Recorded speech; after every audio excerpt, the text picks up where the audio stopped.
غم انسان کی ویلیوز میں سے. شاعروں نے بہت حسین بیان کیا ہے، حتیٰ جنہوں نے آنسو کے اوپر بات کی ہے، گریا کے اوپر بات کی ہے، کسی حد تک حق ادا ہو پایا کہ جو ویلیوشن آنسو، گریا اور گریا زاری کی ہے. لیکن بہت حسین باب ہے گریا کا، جو حتیٰ انبیاء کے زمانے سے، پیغمبروں کے زمانے سے قرآن مجید کے اندر گریا کو بہت اہمیت دی گئی ہے. اور پھر سید الشہداء کا گریا بہت ہی مختلف آیا. اب اس کی قدر و قیمت جو بیان کی گئی ہے، واقعاً مبالغہ نہیں کیا اہل بیت علیہ السلام نے، چونکہ ایک ہی بات ہے جو چھٹے امام سے بھی آ رہی ہے، بالکل وہی بات آٹھویں امام بھی کہہ رہے ہیں، وہی بات چوتھے امام بھی فرما رہے ہیں. تو ایسا نہیں ہوا کہ بعض اوقات بات ہو رہی تھی تو خدا نخواستہ وہی پہ کسی نے مبالغہ آرائی کی ہو. عجیب روایات ہیں.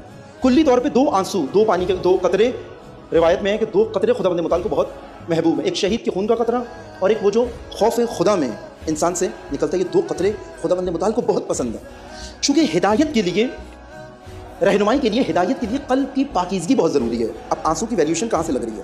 آنسو کی قدر کیوں طے ہو رہی ہے؟ کیوں آنسو اتنا قدر و قیمت ہے؟ گریا و آنسو و درد و غم چونکہ انسان کی فطرت کو پاک کرتا ہے.